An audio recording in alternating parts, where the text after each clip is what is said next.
Okay, so get ready, because today we're going to be like time travelers, you know, going way back and challenging some of those ideas about history we think we know. Those assumptions. Yeah, exactly. Like you always hear Western civilization. Right, right. Like, it's this huge idea, like a straight line, Yeah. from ancient Greece and Rome to like modern day Europe and America.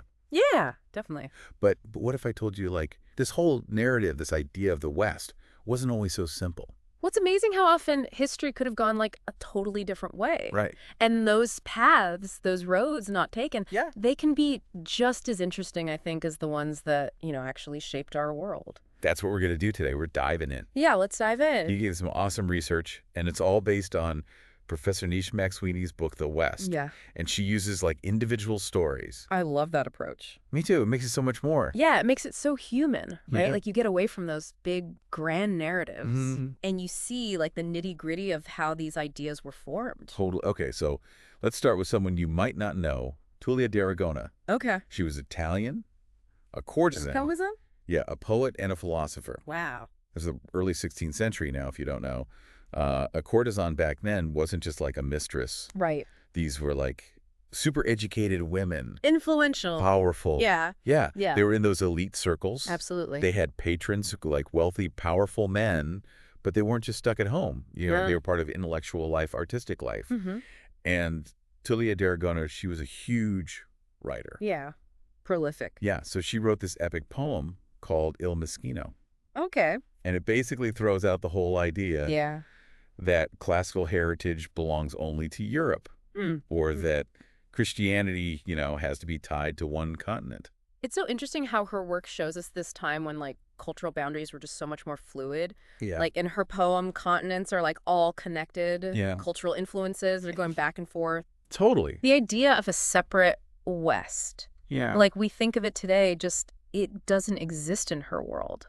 She even puts the oracles of Apollo in India. Wow. And get this, Christianity's not just a European thing. Mm-hmm. There's this mythical figure, Prester John, this Christian king Oh, wow. ruling somewhere in Africa. It's crazy. It really makes you rethink those like modern perspectives we have on history. It does. Like d'Aragona's work shows us how we categorize history. Like Yeah. those boxes we put things in, they're often just products of like later interpretations. Right, so we see this fluid, not so Eurocentric view in the early 1500s. Yeah. But as we go into the late 16th century, things start to change a bit, right? They do. The lines start to get drawn. Yeah. But even then, you can still see these glimpses of other possibilities. Okay. One of the most interesting examples is the letters between Queen Elizabeth I of England and Safed Sultan. Right. A super influential figure in the Ottoman Empire. So two powerful women, Yeah. a queen and a sultan, writing to each other. Exactly. Not what you'd expect. It's not what you'd expect from that time period. Not at all. And their letters, they show this personal and diplomatic connection that's just rarely talked about in history books. Mhm. And the language they use. Yeah. So fascinating, like these feminine metaphors for power. Okay. And hints about secret exchanges. Like what? Gifts like face creams. Like face creams. I know, right? So we're talking international diplomacy via skincare. Well, not exactly. Okay. But these little details, they show a deeper level of communication happening. Remember back then, official letters were often read by a lot of different people. Right, right. So hiding messages within these seemingly, normal conversations was actually really smart. So like trading beauty tips with maybe some top secret info on the side? Exactly. I love it. But what does all this say about like the idea of the West at this point? Well, the key takeaway is that Elizabeth and Sophie, Yeah. they saw a chance for a real alliance between Protestant England and the Muslim Ottoman Empire. Wow. Like, they imagined a world where religion and culture weren't these huge barriers to working together. So instead of this Christian Europe against everyone else, they're thinking, hey, maybe we can team up. Exactly. They saw shared interests. Yeah. And they knew that strategic alliances could go beyond those traditional boundaries. And this wasn't just like a fantasy. Yeah. No, this was real politic. Okay, tell me more about this common ground. So Protestant England saw Catholicism as their main enemy. Hmm. They thought it was corrupt, Yeah. idolatrous. Right. And meanwhile, in the Ottoman Empire, Yeah. there were writings praising Protestantism. Really? Yeah, for rejecting icons and focusing on a direct relationship with God. Huh. They saw it as closer to Islam than Catholicism. That changes everything. I thought about how these two empires saw each other. It's a different perspective, right? Totally. So we have these potential alliances. What happened? Well, both Elizabeth and Safi, they lost power. And their successors went in different directions, and that promising alliance kind of faded away into the what-ifs of history. Man, it's wild to think how different things could be. It is, isn't it? But there's another layer to their connection, right? This whole thing about England being descended from the Trojans. Ah, yes, the British history narrative. Not the Greeks, the Trojans. Exactly. Yeah. It was popular in England at the time. More important than you might think. Right. During Elizabeth's reign, they really promoted this Trojan lineage. Wow. They even showed her as a descendant of Paris, the Prince of Troy, in Edmund Spenser's epic poem, The Faerie Queen. So it wasn't just some weird historical footnote. They actually believed it. Oh, they believed it. It was a powerful myth. Wow. It served their political goals. Yeah. And here's where it gets really interesting. Okay. The Ottomans also claimed a connection to Troy, Right. not just because they controlled the territory, but they had a story that made them the avengers of Troy against the Greeks. So both England and the Ottoman Empire were using this Trojan ancestry to connect with each other. Exactly. It was a symbolic language. It helped them bridge that cultural gap, Wow. strengthen their diplomatic ties. It highlights how fluid those cultural identities were back then, Yeah. and how easily rulers used these narratives to get what they wanted politically. It's fascinating how something that seems so strange to us now played such a big role in their relationship. It is. But we're starting to see a shift, right? Yeah. This more fluid understanding of history is beginning to solidify. You're right. As we move into the 17th century, there's a change in thinking. Yeah. And to understand that shift, we need to look at a really fascinating and kind of tragic figure, Francis Bacon. Oh, Francis Bacon, father of the scientific method. The one and only. What's his role in all of this? Well, Bacon's life sits right on this crucial turning point. He starts his career when an alliance with the Ottoman Empire was still possible. Okay. But by the end of his life, the idea of the West is becoming much more fixed. Okay, I'm intrigued. Give me the Francis Bacon rundown. So he was a lawyer, a politician, a philosopher, a pioneer of scientific thought. He did it all. He rose through the ranks, held prestigious positions like Solicitor General, Attorney General, even became Lord Chancellor. Wow. But then scandal hit. Uh-oh. Accusations of corruption, sodomy. His career completely fell apart. Yikes. Public downfall. Not a good look for a guy known for his brains. Not at all, but here's the twist. During his exile from public life, Okay. he turns to writing and science and produces some of his most important work.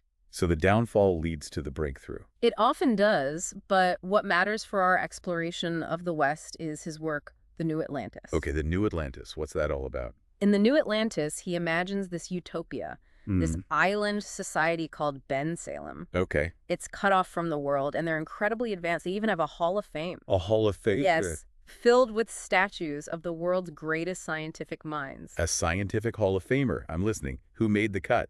Well, that's the point. Bacon makes it clear that most of these figures are not from the West. There are only two recognizable Westerners, Christopher Columbus, and a 13th century monk named Roger Bacon, often credited with discovering gunpowder. Was Francis Bacon giving himself a little shout out by including someone with the same last name? Maybe, but the real takeaway is that he's making a distinction. Okay. The intellectual legacy of Ben Salem, with all these diverse, brilliant minds, it's separate from the Western tradition. So he's solidifying this idea of two lineages, one that links Greece and Rome to Western Europe and another for everyone else. Exactly. And for Bacon, the only times that really matter for learning and advancement are ancient Greece and Rome, and now his own time in Western Europe. He's creating a direct link, this inheritance that leaves out most of the world. So Tullia d'Aragona saw this world of connected cultures, and Francis Bacon is drawing lines in the sand. Exactly. This is a big shift. A huge shift. It's a key moment in the creation of this idea of the West as a distinct and, in his view, superior entity. And that leads us to our last figure for today, someone whose life shows how complex this whole idea of the West is becoming. Queen Nzinga. of Ndongo and Matamba in what's now Angola. Powerful woman. Yeah, tell me about her. Her story takes us right into the 17th century when European colonialism is spreading fast, and the clash between Europe and Africa is getting really tense. Set the scene for me. Who was Nzinga and what was she up against? Ninga was incredible. a skilled warrior, a brilliant strategist, and a fierce defender of her people against the Portuguese. Mm. She was prepared for power from a young age, but her path was full of obstacles. Like what? Threats from within her own family. Oh, wow. Her brother, the king, saw her as a danger and went to extremes to stop her. Some accounts say he even killed her son and forced her into sterilization. That's brutal. It sounds like a very dangerous world. It was, but Nzinga was a survivor, and she knew how to navigate those complex political situations. When her brother realized he couldn't stop the Portuguese alone, he turned to Nzinga. He sent her to negotiate with the Portuguese governor. So she sent into the lion's den? How did she handle that? This is where you see her brilliance. When she arrived, they offered her a place to sit on the floor. A clear sign of subservience to the governor, but Nzinga refused. Good for her. She signaled to one of her attendants, who immediately got down on all fours, and Nzinga sat on her back, bringing herself to eye level with the governor. Talk about a power move. Oh. I love that she refused to be lowered in this negotiation. It shows her strength, Yeah. her determination to be seen as an equal. Totally. And she used every tool she had to keep her people safe and independent. Like what kind of tools? She formed alliances with groups like the Imbangala, Okay. fierce warriors known for their skill and ferocity. She even reached out to other European powers like the Dutch, looking for support against the Portuguese, and maybe most surprisingly, she converted to Christianity. So the baptism comes into play. Was that just a strategic move on her part? I'm guessing there's more to it. You're right. There's always more to the story. Yeah. It's a question that keeps historians guessing, and we'll dig into that complexity and explore how Nzinga's story connects to this evolving idea of the West when we continue our deep dive. Nzinga's conversion to Christianity, it's a puzzle. Yeah. Like some historians see it as a really smart move, Okay. to get an advantage with the Portuguese and find allies in the Catholic world. Yeah. It makes sense, like leveling the playing field, at least in terms of how people see her. Exactly, but it's not that simple. Okay. Others say her conversion was genuine. They point to evidence of her being really devout. Right. Her efforts to spread Christianity in her kingdom. So was she playing the game or finding real faith? Maybe both. Yeah, probably a bit of both. But here's where it gets even more interesting. Nzinga's story gets mixed up with this whole idea of the West that we've been talking about. Yeah. She's both celebrated and demonized in European accounts. Really? Yeah, she becomes the symbol that reflects their changing views of Africa and, the other. Okay. How does that duality play out? So you see it in how she's portrayed in European writings and artwork. Some emphasize her strength, her intelligence, her diplomacy. Yeah. They compare her to powerful women from ancient times like Cleopatra or Zenobia. So they see her as a legitimate ruler, someone worthy of being mentioned alongside those big names from the West. Exactly. They highlight her conversion to Christianity, Right. her alliances with European powers, and use those things to paint her as a civilized leader. Okay. But there's another side to this. Other accounts focus on what they see as her savagery, her ruthlessness. Okay. They talk about her military campaigns, Right. her alliance with the Imbangala and their brutal tactics. They make her out to be this fearsome, barbaric queen. So even though she's Christian, she's still othered because she's African. You got it. And this is where the racialization of the West becomes really clear. Yeah. Like Nzinga's Christianity, her adopting European customs, it could only take her so far. Right. Her African identity becomes like the main thing for a lot of European writers. It reminds us that these categories we just take for granted today, race the idea of a distinct West, those were being created and solidified during this time. Exactly. It's all about context. The 17th century is key in creating these racial hierarchies that would shape global power for centuries. We're talking about the transatlantic slave trade, scientific racism, Yeah. all those forces coming together to create this idea of white European superiority. Right. And you see these ideas in legal documents from that time. Okay. Like the French Code Noir of 1685, it restricted the rights of people of African descent in French colonies just because of their race. So even as people like Nzinga were challenging the boundaries, the system was becoming more rigid, more official. It's a tragic paradox. But going back to Nzinga, how do European writers ultimately frame her story with this increasingly rigid view of race? Yeah, that's what I'm wondering. Does she become a warning? Like an example of what happens when you don't fully submit to European power? For some, she does. They use her as a symbol of the dangers of female ambition, Okay. the barbarity of African cultures. Right. Think about the Marquis de Sade, Oh, a wow. controversial figure even back then. Yeah, definitely. He uses Nzinga to represent everything he sees as opposite to Western civilization. So she's female African, ruthless, sexually liberated, basically everything he finds threatening. Exactly. She becomes the embodiment of the uncivilized other that needs to be controlled or conquered by the enlightened West. Right. But that's not the whole story. There are other more nuanced perspectives. Tell me about those. Who else was writing about Nzinga? Well, we have two biographies of her written by Capuchin monks who actually lived at her court. Monks writing biographies of an African queen. That's not what I expected. I know, it's fascinating. Yeah.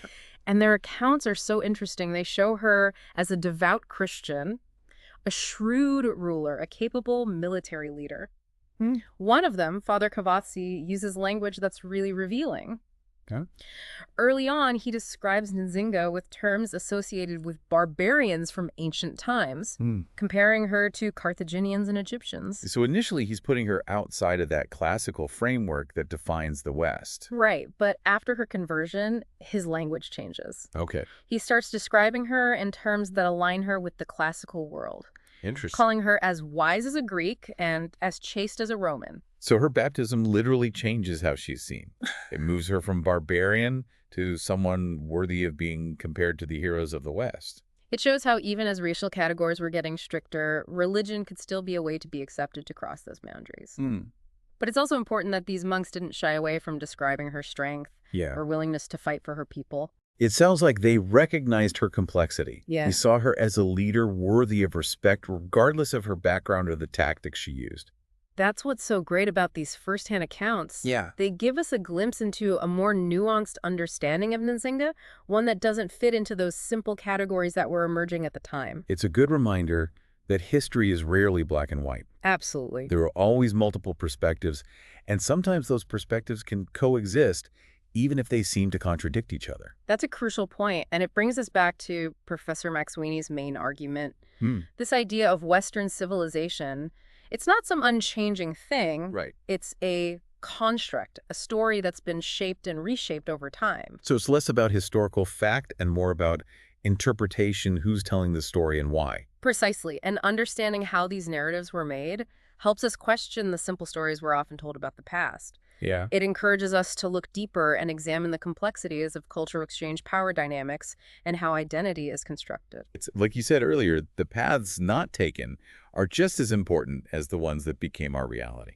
Exactly, and that's the power of history. It's not just about remembering dates and names. Right. It's about understanding the choices that were made, the forces that shaped our world, and the possibilities that still exist to create a different future. Okay. But to do that, we need to be willing to challenge the dominant narratives, Yeah. embrace the complexities of the past. So you're saying history isn't just about what happened, but about what could have been and what still might be. That's a powerful way to put it. Yeah. And it should encourage us to keep questioning, keep exploring, and keep looking for those hidden stories Right. that can illuminate the past and guide us toward a more just and equitable future. Well said. And on that note, we'll pause our deep dive here. But don't worry, we'll be back soon to explore the final chapter in this fascinating journey through the origins of Western civilization. It's amazing how much Ninga's story covers all those big changes in thinking. Yeah, it really does. From this world with fluid boundaries to these rigid racial categories. It's a powerful reminder that history isn't always like a neat story. Right. These big narratives we make up, like Western civilization, Yeah. they often hide how complex and contradictory the past really was. And I bet there are tons of stories like hers, people who didn't fit into those categories and challenged those dominant historical ideas. Absolutely. And that's why Professor Maxwini's work is so important. She brings those overlooked figures to light, you know, and makes us question those simplistic either ideas that have shaped how we see history. Okay, so we've traced this idea of the West from its kind of messy beginnings to the point where it starts solidifying in the 17th century. Right. What happens next? Does it just become set in stone? Well, from the 18th century on, that narrative gets even stronger. Okay. The Enlightenment, with its focus on reason, progress, and European exceptionalism, it really cemented the idea of a West that's separate and in many people's minds back then superior to the rest of the world. And sadly, that idea was used to justify so much injustice. Yeah. Colonialism, imperialism, exploiting entire continents Yeah. based on this belief that Europe was the peak of civilization. It's true, the concept of Western civilization became a powerful tool to legitimize European dominance Right. and to devalue the cultures and achievements of non-European societies. It's kind of sobering to think how an intellectual idea can have such terrible consequences. It makes you realize how important it is to be critical of the stories we're told. Yeah. We can't just accept historical interpretations without questioning them. Absolutely. We need to dig deeper. Yeah. Look at the evidence, consider different viewpoints, and I think that's where our deep dive leads us today. So where do we go from here? How do we move past these simplistic and often harmful binaries that have shaped how we understand the past? That's the big question, right? Right. How do we deconstruct those narratives without erasing history altogether? I think it starts by recognizing that history is interconnected. Cultures have always influenced and interacted with each other. This idea of a pure, unchanging West, it's just not real. We need to embrace the complexity, the messiness of the past, and acknowledge the contributions and struggles of people from all walks of life. So moving away from us versus them. Exactly. And recognizing that history is a shared human story. Yes, we're all part of this intricate tapestry, even if our individual threads seem far apart sometimes. I love that analogy. So by understanding how these historical narratives were built, we can start to take them apart. Right. And create a more inclusive and accurate view of the past. Exactly. So as we wrap up this deep dive, what's the one thing you hope our listeners take away from our exploration of Western civilization? I hope they leave with a sense of curiosity Okay. and a willingness to question those simple stories they've been told. Yeah. The West wasn't inevitable. History could have gone in so many different directions. Right. And by understanding those choices, those paths not taken, we can start to imagine new possibilities for the future. It's a call to action, right? Like a reminder that we're not just passively watching history unfold. Exactly. You can shape the narrative, create a future that's just more equitable and truly reflects the richness and diversity of human experience. Well, I couldn't have said it better myself. So let's keep questioning, keep exploring, and keep challenging those narratives that limit how we understand ourselves and the world. Absolutely. And that wraps up our deep dive into the origins of Western civilization. It's been a pleasure. Thanks for joining us on this journey, and we'll catch you next time for another exploration of history and ideas. Until then, keep those minds curious. And those perspectives open.